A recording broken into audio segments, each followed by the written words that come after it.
that the UK government, through a media communication, and I'm saying media communication, dated 30th April 2024, reportedly imposed some sanctions on myself and 2 former ministers.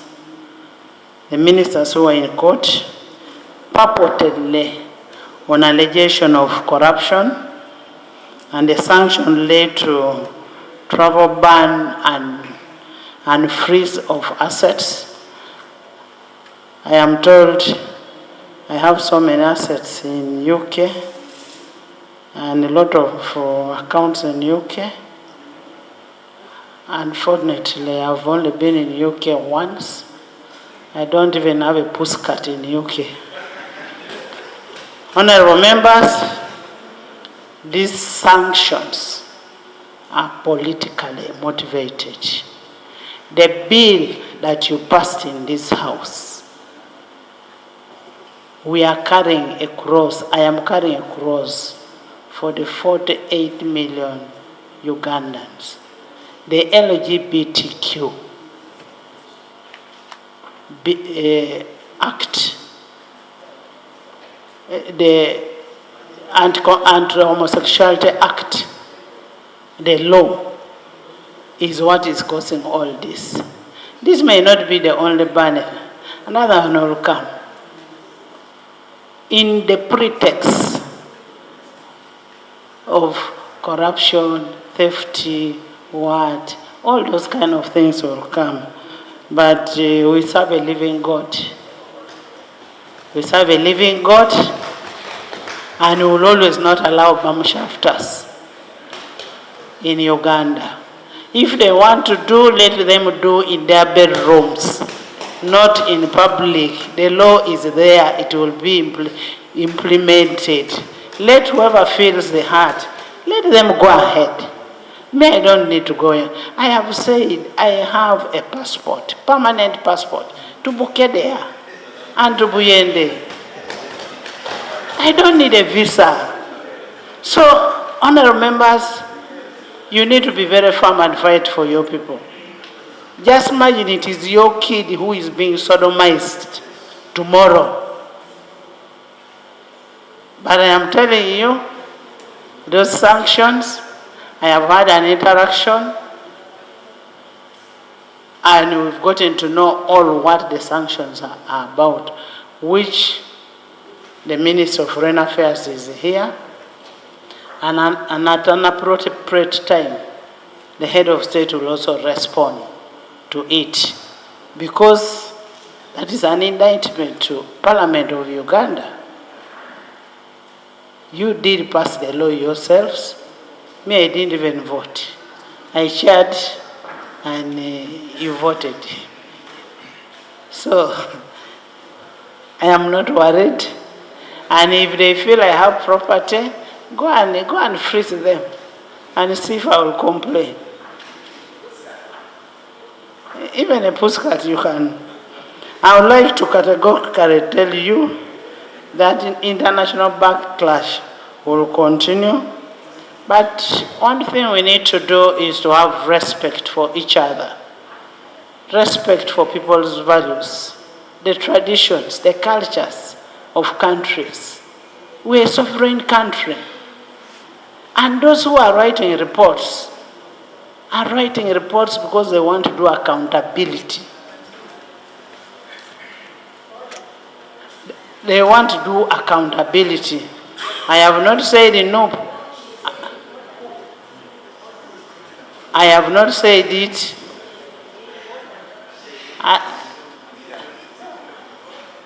She did not. I will one day allow you people to start boxing.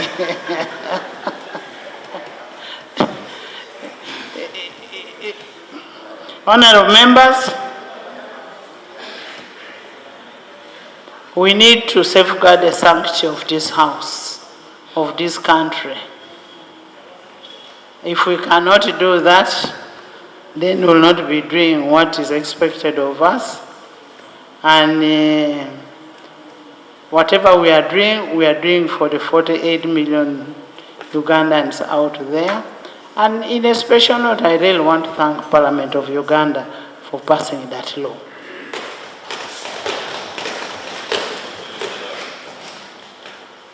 I want to thank the religious leaders.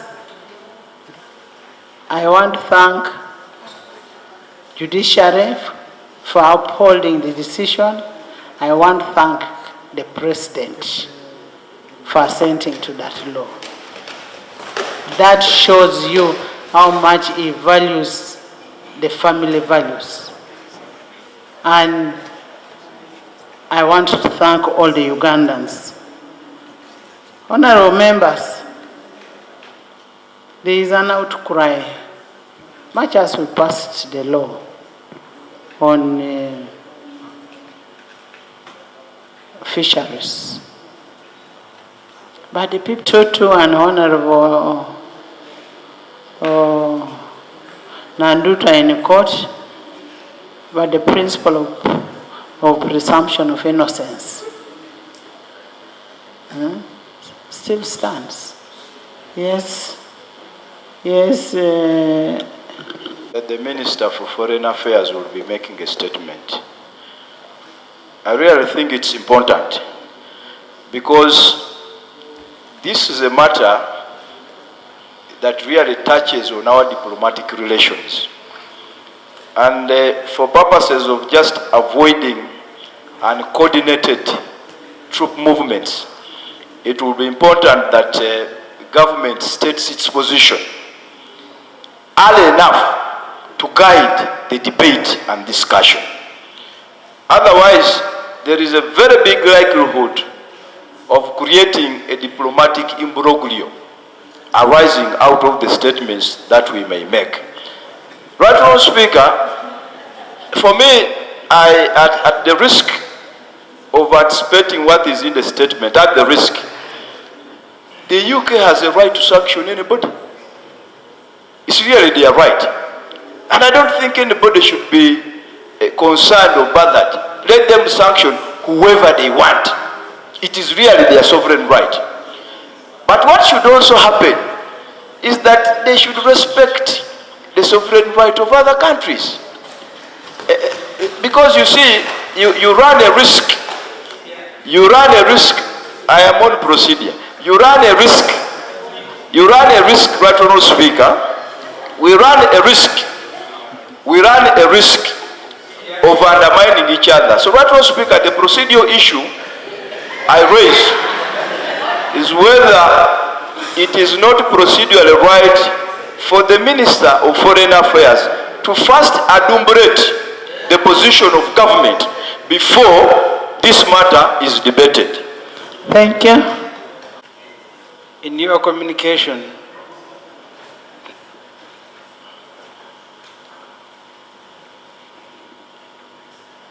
and you did say that for you don't care if they want to freeze, you don't even have a postcard, they can go ahead.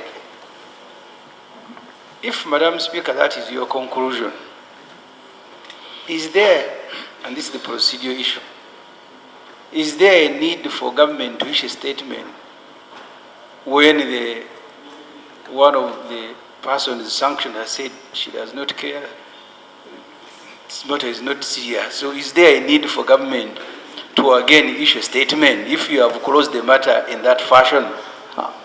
I'm not an Anita. Me, I can go back and be in my village.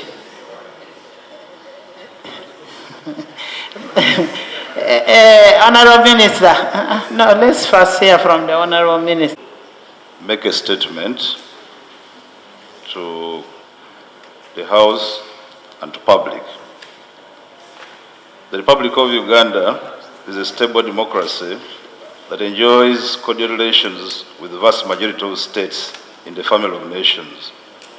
Our political landscape since 1996 has continued to evolve in peace and stability, bolstered by faith of its people as the hallmark of the NRM government. Our standing in the region and internationally has reflected the dividends of this peace and stability. the Parliament of the Republic of Uganda reflects the legitimate voice and aspirations of the Ugandan people. It's with surprise that the Minister of Foreign Affairs of the Republic of Uganda learned of a statement issued on the official website of United Kingdom government on 30th April 2024, announcing the imposition of sanctions on open quotes, Ugandan politicians charged with corruption, close quotes.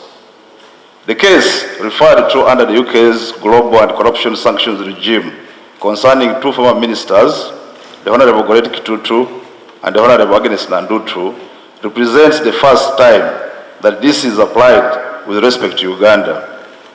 It glosses over the fact that the two cases mentioned had been uncovered by government's own investigative agencies and are currently being handled under Ugandan courts of law. The two on the charge sheet therefore remain under presumption of innocence until proven guilty. The third person mentioned in the sanctions regime is the Right Honourable Annita Amongo, who is none other than the Right Honourable Speaker of Parliament of Uganda, who has not been charged by Directorate of Public Prosecution in the above mentioned cases. We therefore seek to find rationale for actions taken by the British government in this sanctions designation. The Minister of Foreign Affairs looks forward to engaging with the British High Commission in Uganda and indeed Government of the United Kingdom, with whom we maintain cordial relations on this matter, while mindful that sovereignty remains a cardinal principle in the bilateral relations between the two governments and nations. I thank you, Honourable Speaker. Thank you. That is not based on any ground, violates the tradition, the setting up of the institution, and it borders on the UK government violating the principle and the rules of engagement. And we, as citizens of Uganda, and who contribute to that international organization, we need to express our displeasure. We cannot only allow government to express displeasure because the taxpayers of this country contribute to that institution. And you now, you are not only the Speaker of Parliament of Uganda, you are the head of the presiding officers and the Speakers' Conference. And that position to wish all the members of the Commonwealth accorded you because of your integrity, your sincerity, and the service you have rendered to this institution. And therefore, these sanctions questions the participation, and all Commonwealth parliaments need to raise their voice because it brings double standard of the UK government and our participation. Whereas we receive development support, but most of this development support alone to which the taxpayers of Uganda pay, this needs to be put on record. Therefore, Madam Speaker, we request the Minister of Foreign Affairs to engage the government of UK and other Commonwealth members to express our displeasure. If other countries, it wasn't that President Museveni sometimes is very diplomatic, would even consider withdrawing our participation in the Commonwealth Speakers Conference and the institution. Because as of now, you coordinate the entire operation. How can they use, in the UK, the Conservative government do not believe in homosexuality and lesbianism. In the US, the Republicans don't believe in it. So this double standard must be rejected, and we need to communicate to the people of this country and to the world. I therefore propose that the Minister of Foreign Affairs, without wasting much time, need to engage at more high level and to express our displeasure as the Parliament of Uganda. I beg to. Thank you. That Parliament of Uganda is a member of the Commonwealth Parliamentary Association, and Madam Speaker is the President of the branch. For that matter, it's very important. There's an order association in Uganda. I am also the president, the speaker, chairperson of the speakers and presiding officers of the Commonwealth Parliaments, which is comprised of 72 countries. When we invited our friends to come for CISPOC, They did not come. And because of the law, and they wrote to us that they were not coming here because of that law, unless we were ready to withdraw, and which was okay with us. We did not miss anybody, and I want the Arab world, all of them came. All of them came. And I want to thank you for the work you did when you went to the Arab world. Honorable Minister, you need a more comprehensive statement. A comprehensive statement. You get it, eh? On this. You will find that some of these people are conflicted. The ones who are signing these documents are conflicted. And you know it. It's not a secret. They are conflicted. You know me, I'm not a diplomat, the way you may be, but you know it. Yes, Papa. She's the president of the branch. She's the representative of this parliament in every CPA activities, at least related to the CPA Parliamentary Association. And CPA Parliamentary Association, we are signatories to the Commonwealth Charter. Interestingly, where all the member states made a commitment to development of freedom, development of democracy and all that. And we made a commitment. And I believe the decision of the anti-homosexuality bill was out of a democratic beliefs of our country and the parliament as such. It was not an individual decision. So I think it's in bad faith, and that's why I was supporting the Right Honourable Speaker, that the Minister brings a statement, and then we look at how best we can address this. Because going forward, for example, we have an annual general meeting in August, where she's supposed to be representing this parliament.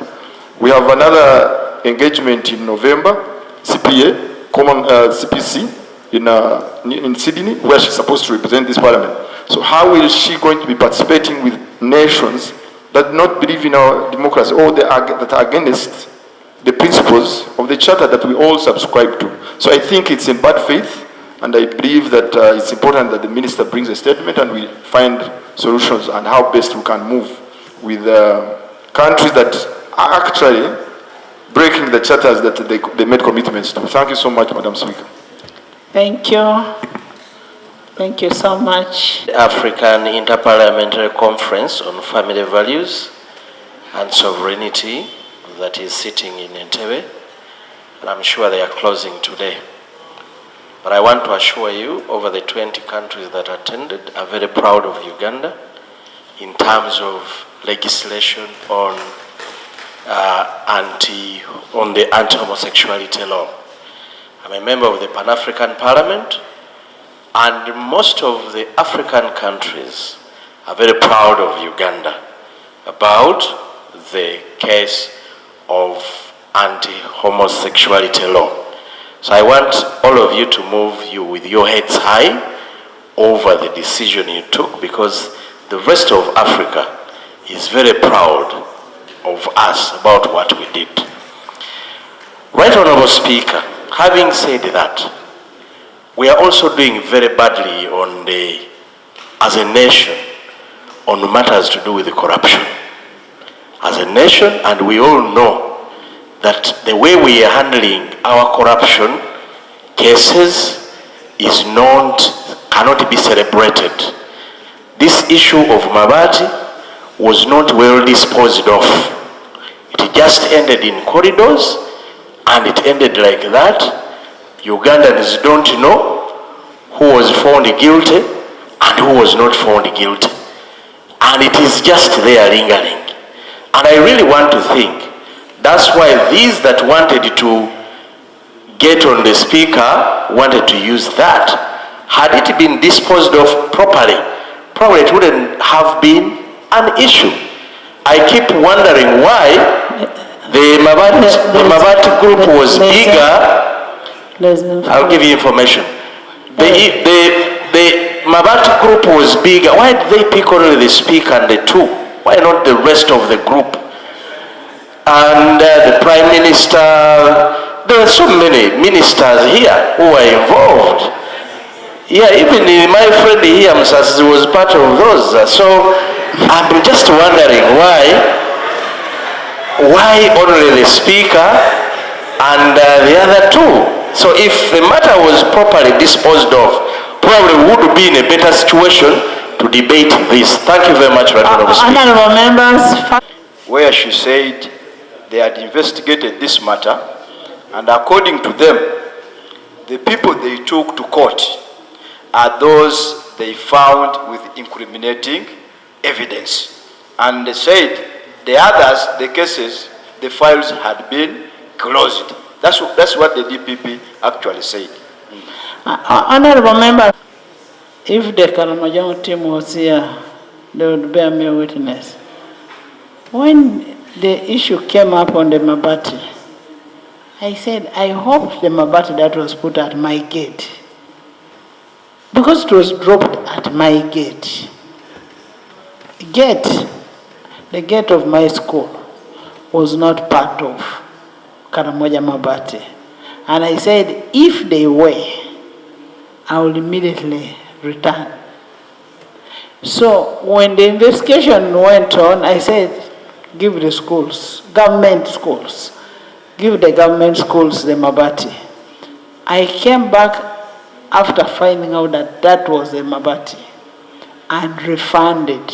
I was the first person, without anybody saying it, and refunded the iron sheets and said, have your iron sheets, I don't need them.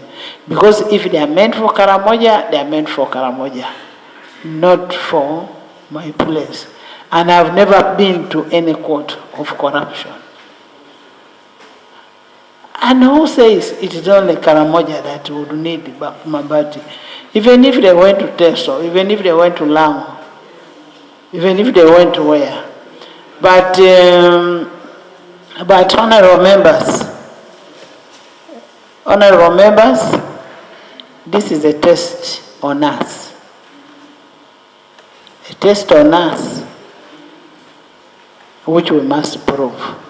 Ekudo, Dakas. About the sanctions that were imposed on the head of this very institution, the Right Honorable Speaker, Annita Amongo, and two other former ministers,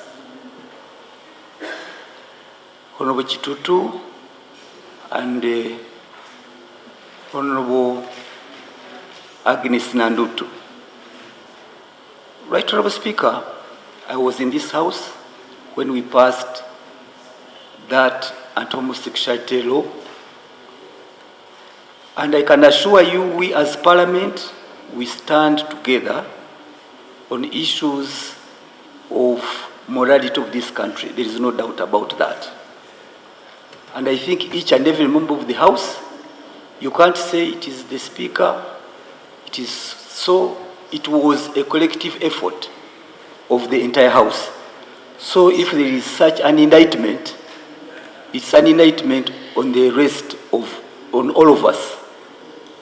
That is important.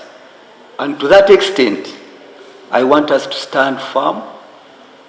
We shall get to know where it ends. We stand by you, the Right Honorable Speaker, in as far as enacting of that law is concerned, if that is the casus belli of all this that is unfolding.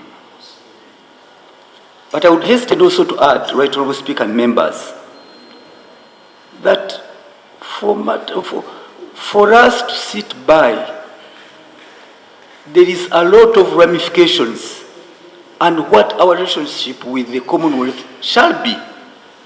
The Speaker is the head. There are those engagements on annual basis. She's the chair of the speakers and presiding officers. So I think even those in UK, I saw the Deputy Secretary for Foreign Affairs, Mitchell, he ought to know the ramifications and the implications of sanctioning a speaker of a country. She is the head of the third arm of government. So there must be foreign affairs and government. You must tell us, how do we as a country proceed from here? What are our bilateral arrangements? What is the fate of our development cooperation that we share with the UK and the Commonwealth?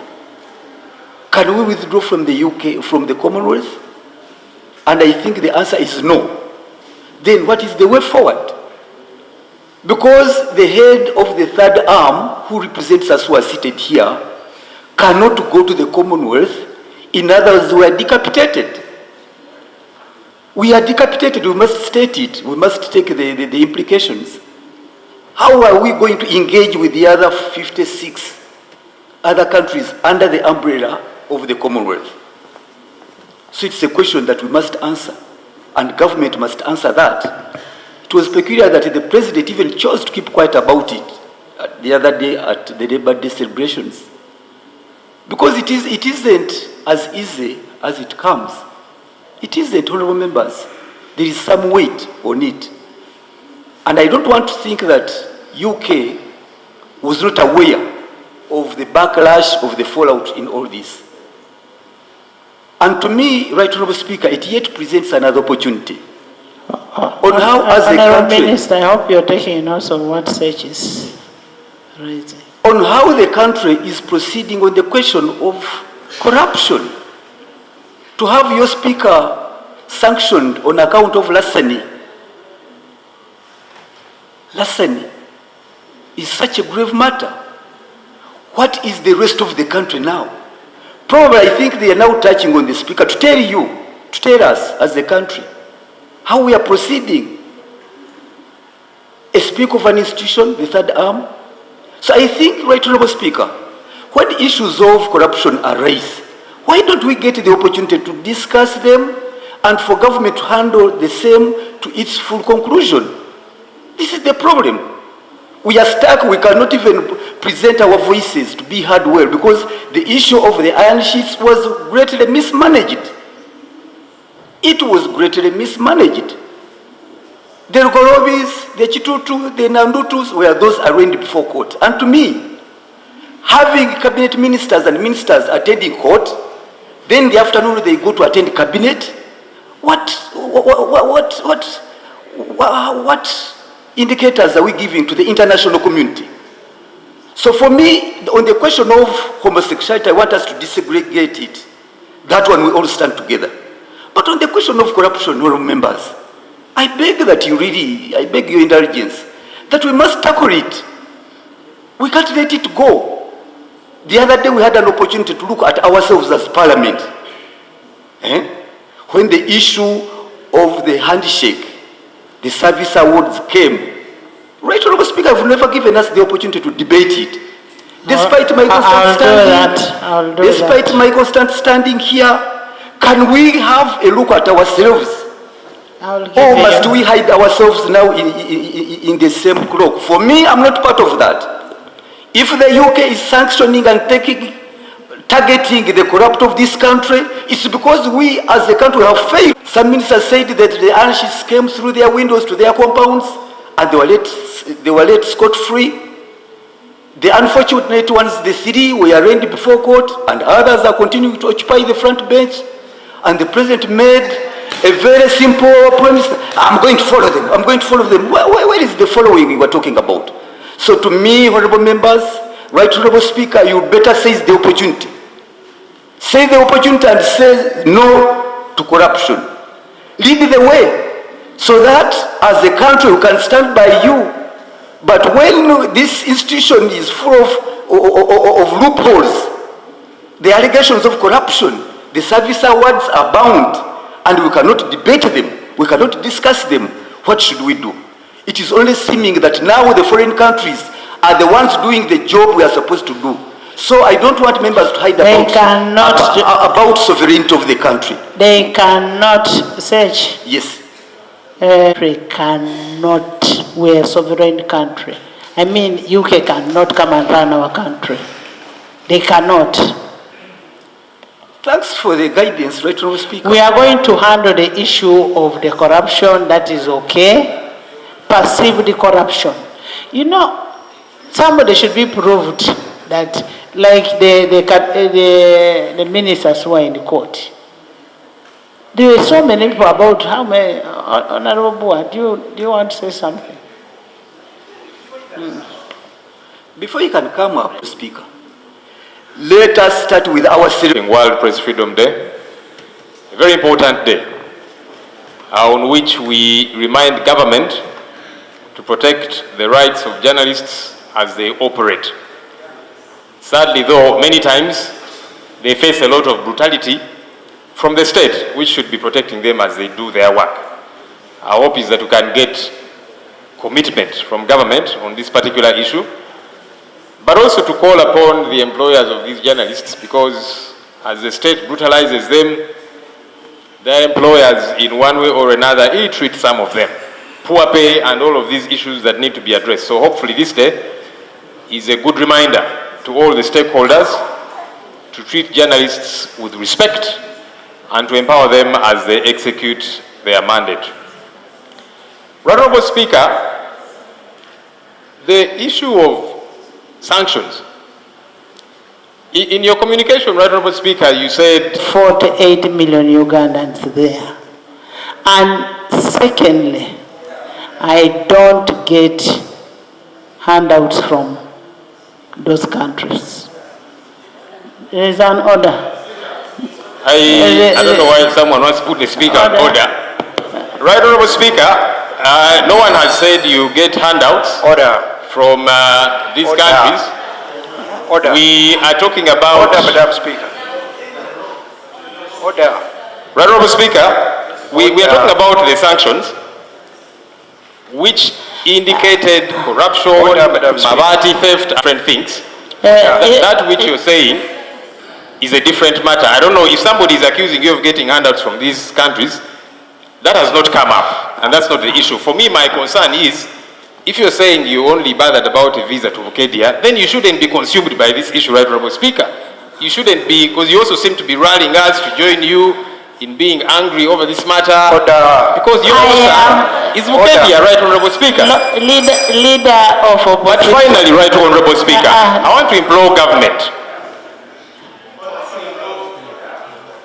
Switch on. Thank you. I want to implore government, Right Honourable Speaker. Government, do not wait for foreign countries to sanction individuals, whether it be involved in Mabati theft, in corruption and so on. Take action. Why do you wait for that? And then you begin to complain. When you're going to beg for aid, you don't complain. When they say now that we give you aid, that aid is stolen. He's asking for clarification. I'll get it shortly. Honourable members. Don't wait. Government, take action against corruption. Leader of opposition. Leader of opposition. Leader of opposition. Okay. First of all, I would like to thank the leader of opposition for the submission he's making, Right Honourable. The clarification I want to seek from LOP is that for purpose of the Speaker, is there any record by any competent court of law in Uganda that has been involved in any corruption matter? Number two, is there, as far as we are all aware, that they took former colleagues who are our colleague members of parliament that before courts of law? Have the case been adjudicated and confirmed that they are guilty? So if we are talking about the rule of law, was it in order for that respectable country to impose sanctions on such individuals? And honourable is important. He's talking about something important. But what I'm also telling Lob, that Lob, don't even deceive yourself that I am hurt. Me, the Annita I know, me to be hurt over those sanctions, forget. That's okay, right, Honorable Speaker. Honorable Peter Ogwang was seeking to be because I'm a lawyer. Article 28(3)(a) of our country's constitution talks about presumption of innocence. That's our constitution. Now, the way sanctions operate, and I don't know whether we should be discussing sanctions issued by a country which has the prerogative to issue their own sanctions. Sanctions are not subject. I was clarifying. Sanctions are not subject of your local jurisprudence here. It's a diplomatic tool. There's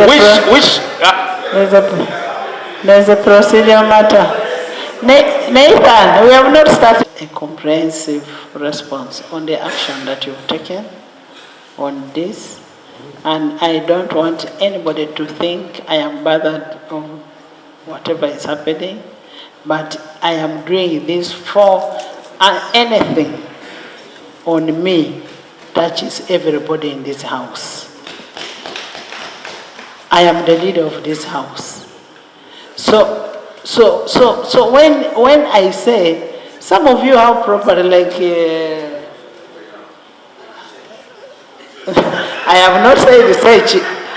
I have not said, stop putting sage in my mouth.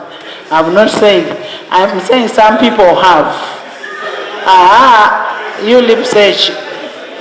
I am saying there are people who get their earnings, who sustain their livings in Uganda, who do accountability, using people's names, using the names of their knitters so that they account for we are doing work in the country. But that said and done, I want a comprehensive report from the Minister of Foreign Affairs, and I want actions that you've taken. Honorable Obua, Government Chief Whip, I had talked about the fisheries. About the fisheries. No, I have already ruled. Check the rules. I've already ruled. No, I have already ruled. Honorable, can I hear about the fisheries? Somebody who was killed, people who are being killed in the fisheries areas. Somebody was killed in Ingo, another one was killed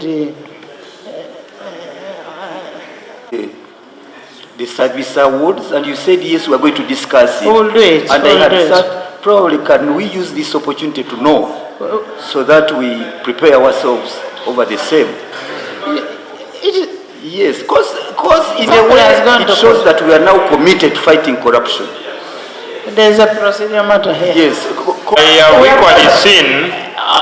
Nathan, we have not started on the taxes. We are talking about you don't have a leg.